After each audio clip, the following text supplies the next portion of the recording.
Bismillahirrahmanirrahim. Assalamualaikum warahmatullahi wabarakatuh. Ketemu lagi dengan saya Muhajirin Ajir.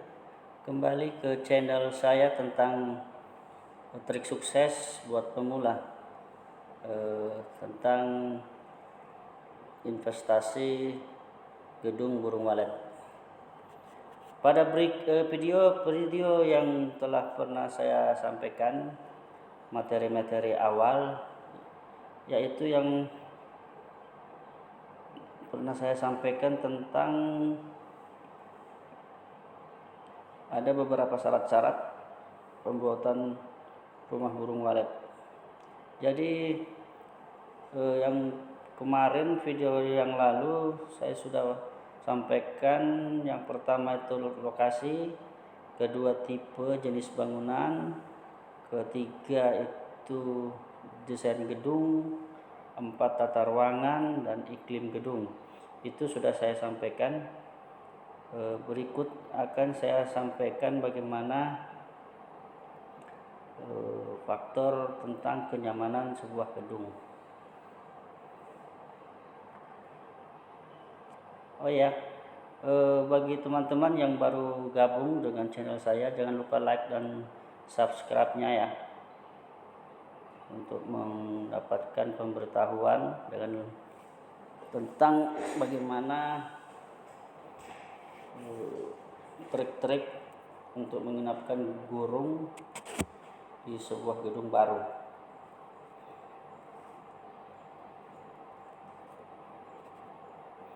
Nah ini tentang kenyamanan sebuah gedung. Perlu saya sampaikan bahwa ketika kita membuat gedung walet itu, faktor kenyamanan gedung juga sangat penting. Karena ketika sudah ada burung yang nginap di gedung kita, ketenangan itu nomor satu yang dapat membuat burung yang masih adaptasi di gedung kita merasa nyaman. Ketika gedung tidak nyaman, otomatis burung biasanya tidak kembali lagi karena merasa terganggu atau kurang nyaman untuk menginap dan bersarang di gedung kita yang baru. Ada beberapa hama-hama yang atau predator yang biasa sangat perlu kita usir atau kita bersihkan, amankan dari gedung kita, yaitu pertama itu burung hantu. Burung hantu itu ketika burung hantu masuk di gedung kita dan sudah ada populasi, dia akan memangsa walet-walet yang ada di dalam gedung, baik itu indukan ataupun anakan. Kemudian itu tikus juga sangat berbahaya karena dia akan memangsa anakan serta tokek. Kemarin sih tokek itu kita anggap tidak terlalu berbahaya karena mungkin hanya mengganggu telur. Ternyata ada beberapa postingan teman di grup-grup walet yang memiliki pengalaman beberapa gedung mendapatkan tokek itu ternyata memangsa anakan walet yang pertama dia gigit itu kepalanya. Jadi perlu kita waspada juga itu tokek di gedung kita.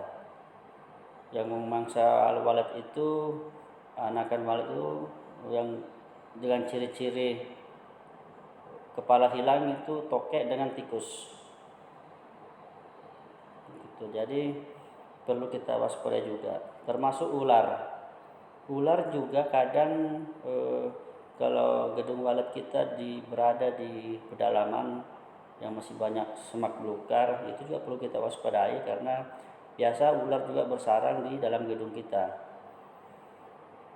Kemudian hama semut, kecoa. Ini hama semut tidak terlalu mengganggu ataupun kecoa tidak terlalu mengganggu, tetapi sedikit mengganggu pada anakan-anakan peyik ketika sarangnya dikerumuni semut ataupun kecoa. Itu akan mengganggu kenyamanan piyik, anakan piyik. Kebersihan gedung. Nah, ini kebersihan gedung perlu juga kita sering-sering lakukan kebersihan, karena ketika gedung kita bersih otomatis hama-hama akan sulit untuk berkembang biak di dalam. Jadi perlu kita rajin-rajin juga bersihkan gedung itu, apalagi kalau sudah berpopulasi itu kita rutin minimal 1 kali sebulan. Itu kalau populasi standar masih sedikit, tetapi ketika populasi sudah banyak itu mungkin bisa saja 2 minggu sekali perlu kita bersihkan. Nah, burung hantu, kita kembali persoalan burung hantu. Bagaimana secara mengantisipasi agar burung hantu itu tidak sempat masuk di gedung kita? Ada beberapa cara. Gedung baru itu sangat perlu sekali memasang ranjau di LMB, karena burung hantu gedung baru itu ketika belum pernah masuk sebuah gedung, pasti burung hantu itu hinggap dulu di tempat-tempat yang bisa dia bertengger. Nah, salah satu tempat yang mudah bertengger di gedung baru itu di LMB. Nah, sebelum burung hantu masuk pasti bertengger di LMB. Nah, sekarang kita menyiasatinya atau mengakalinya, bagaimana caranya supaya burung hantu itu tidak hinggap, ataupun hinggap tapi pergi. Biasanya sih pengalaman teman-teman termasuk gedung saya memasang ranjau, sebuah jarum, masang jarum di LMB. Sepanjang LMB saya pasangkan jarum dan mata pancing. Nah, ketika burung hantu, dengan harapan ketika burung hantu sempat hinggap di LMB dan sempat tertusuk kakinya oleh jarum, otomatis akan pergi, tidak sempat untuk masuk dalam gedung. Itu salah satu caranya ya. Ada juga saya lihat orang menjual pintu otomatis atau perangkap burung hantu, banyak dijual online juga. Itu bisa teman-teman. Nah, sekali lagi ketika gedung baru itu wajib membuat ranjau tersebut, karena ketika burung hantu telah pernah masuk di gedung kita dan pernah memangsa dan baru kita memasangkan ranjau, itu biasanya tidak mempan lagi karena burung sudah terbiasa dan setelah mengetahui kondisi gedung di dalam, jadi tidak hinggap lagi, dia langsung masuk tanpa hinggap di LMB. Jadi itu perlu kita waspadai. Sebelum on diwajibkan itu pasang ranjau-ranjau burung hantu di LMB. Kalau persoalan cicak ataupun tikus ataupun tokek, biasanya sih orang memasangkan lem tikus, itu bisa memancing tokek dan tikus sehingga terperangkap. Nah, kalau untuk tikus saya menggunakan alat elektronik ini. Ini alat elektronik yang saya gunakan ini sudah lumayan 4 tahun saya pakai di gedung saya. Alhamdulillah, radius 100 meter itu sarang-sarang, ketika ada tikus bersarang di sekitaran gedung kita akan pergi, karena dia akan terusik dengan signal-signal yang dikeluarkan alat elektronik ini pengusir tikus. Dan alhamdulillah semenjak saya gunakan ini tidak ada lagi tikus saya lihat mendengarkan, karena kebetulan gedung saya berdekatan dengan rumah. Biasanya kalau ada tikus lewat di atas plafon atau di seng kedengaran. Ini alhamdulillah sudah 4 tahun tidak ada lagi kedengaran, karena mungkin tikus tersebut sudah pergi dari lingkaran sekitaran rumah di luar sekitar 100 meter, karena terusik dengan signal-signal yang dikeluarkan alat elektronik ini. Ini yang saya belikan dulu kurang lebih hampir 200.000. Itu banyak dijual. Mau beli online juga ada. Itu sudah sangat efektif lah untuk mengusir tikus, karena tidak membunuh tikus tapi mengusir. Jadi tikus tidak bisa berkembang biak di sekitaran gedung kita radius 100 meter. Itu teman-teman bisa gunakan. Kemudian kalau persoalan racun hama itu biasa banyak teman-teman itu menggunakan rejen atau menggunakan diamond, itu bisa perawatan dalam gedung disemprotkan. Tapi kalau saya penyemprotan lakukan di dinding dan lantai, tidak pernah menyemprot ke sirip, karena saya khawatirkan akan menyebabkan sirip berjamur. Kalaupun sekali-sekali boleh, agar siapa tahu ada kutu-kutu di sirip, bisa kita basmi menggunakan racun-racun hama tersebut. kebersihan gedung wajib kita bersihkan ya. Oke, lanjut. Nah, sekarang persoalan tentang Twitter. Pada dasarnya sih kalau saya pribadi bahwa formasi Twitter itu tidak terlalu harus ada rumus bakunya, bahwa ada yang biasa pakai formasi 2, 3, 4 atau formasi bagaimana macam-macam. Itu kalau saya sih tidak terlalu perhatikan itu. Saya hanya memfokuskan ketika memasangkan Twitter inap di sebuah gedung itu, di sudut ruangan itu sudah harus ada sudut ruangan. Kalaupun yang disilip-silip itu ya tergantung lagi persoalan dana. Kalau memang ada dana lebih untuk membelikan Twitter banyak, boleh, tidak apa-apa dipasang semua.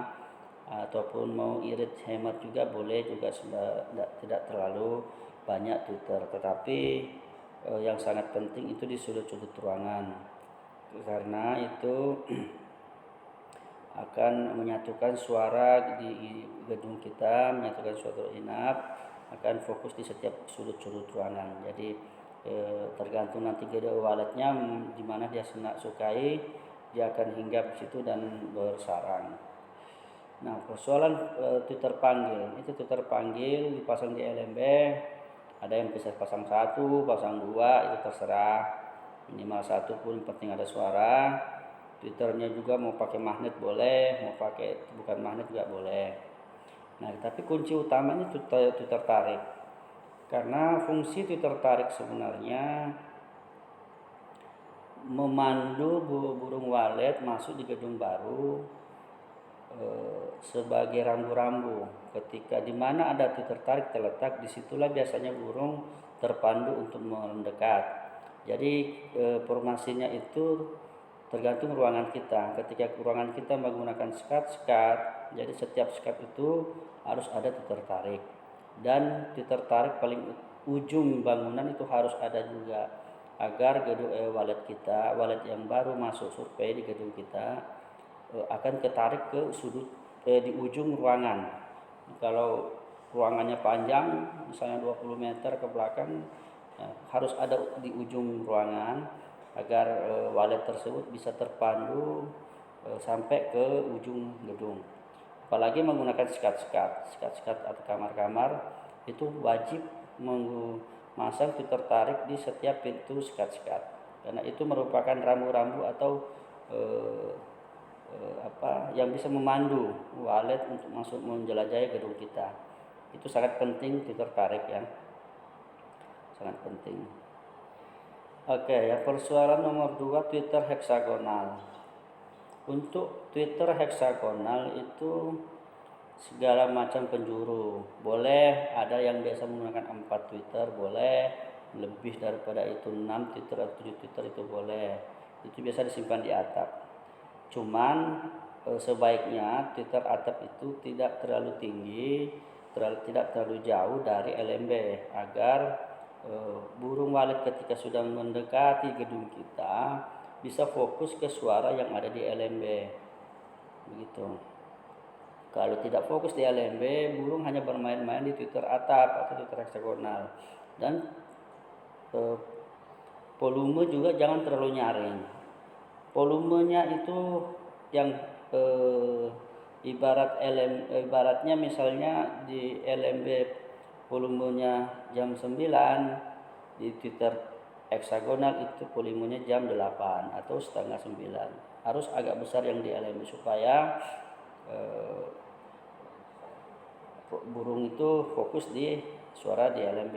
Karena fungsi Twitter heksagonal hanya memanggil walet-walet di sekitaran segala macam penjuru sekitar gedung kita. Itu hanya fungsinya hanya mengumpulkan burung. Setelah itu tugas berikutnya ketika burung sudah mendekati gedung kita, tugas daripada Twitter panggil di LMB. Nah, jenis Twitter juga beda, ya bebas lah mau menggunakan yang yang magnet ataupun biasa, tidak apa-apa, terserah, tergantung kemauan. Termasuk ampli pun bebas, banyak yang jual yang murah, mau yang mahal juga boleh, tergantung yang keinginan kita. Memang sih pada dasarnya kita menggunakan ampli yang bagus itu suara juga bening, sehingga suara yang dihasilkan bisa mirip dengan asli suara aslinya. Tapi itu pun juga tidak terlalu tidak terlalu merupakan faktor yang dapat mensukseskan gedung walet, karena bisa juga yang murah juga ada berhasil, yang mahal juga ada berhasil. Jadi tergantung kita yang mana kita inginkan, bebas lah. Kabel pun begitu, kabel ada macam-macam kabel, terbebas kita menggunakan, mau kabel telepon boleh, mau kabel ada yang sekarang serabutnya tembaganya bagus, itu ada juga, itu terserah lah, itu tergantung. Ini kalau ampli yang saya gunakan pertama itu yang di atas ini ampli yang pernah saya gunakan dulu. Ini yang shot pertama on. Nah ini contoh formasi Twitter paket hemat. Ini ya hasilnya bisa terbukti lah. Anggaplah misalnya ini gedungnya ini 4 kali 11 meter. Ini sudut-sudut ruangan ini sudut-sudut ruangan ini perlu perhatikan, ini tertarik, ini ditertarik tengah juga ada, bisa yang disirip menghadap ke lantai. Ini di sampingnya ada suara inap, ini sudah tarik. Ini gedung ini perlu juga perhatikan, ini dibagi ini ya, dibagi, anggaplah ini yang tengah ini sirip dibagi 4 meter 4 meter, terserah siripnya berapa, itu dibagi, sudut-sudut ruangan itu menghadap ke tengah ini sudut ruangan. Nah ini ditarik, ini LMB, walaupun ini LMB, ini pintu ruang inap, itu perhatikan. Ini persoalan jarak siripnya bebas lah, mau diatur berapa per jarak bebas lah. Tapi intinya ini, kalau menurut saya pribadi, ini intinya yang sudut-sudut ini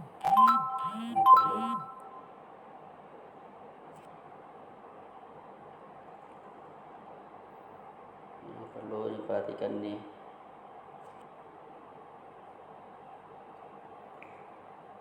Oke, ini tertarik, contoh burung berada di tertarik. Ini di dinding, posisinya dipasang di atas, di bawah sirip. Oke, saya rasa untuk sementara ini cukup dulu ya. Nanti akan saya bahas berikutnya di video saya berikutnya tentang suara, proses produksi sarang, ini kapan waktu yang tepat untuk on suara, dan kapan waktu yang tepat untuk melakukan perombakan jika gedung gagal. Ya, saya ini dulu. Jangan lupa like dan subscribe-nya ya, agar teman-teman bisa mendapatkan pemberitaan video saya yang terbaru.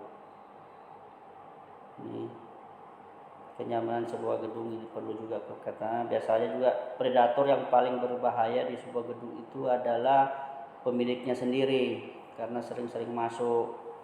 Ini gedung-gedung yang baru jangan masuk, sebaiknya jangan dimasuki ketika belum ada sarang, karena proses adaptasi burung biasanya itu 1 bulan sampai 2 bulan. Jadi ketika proses adaptasi burung kita sering masuk, biasanya burung enggak kembali karena merasa tidak kurang nyaman.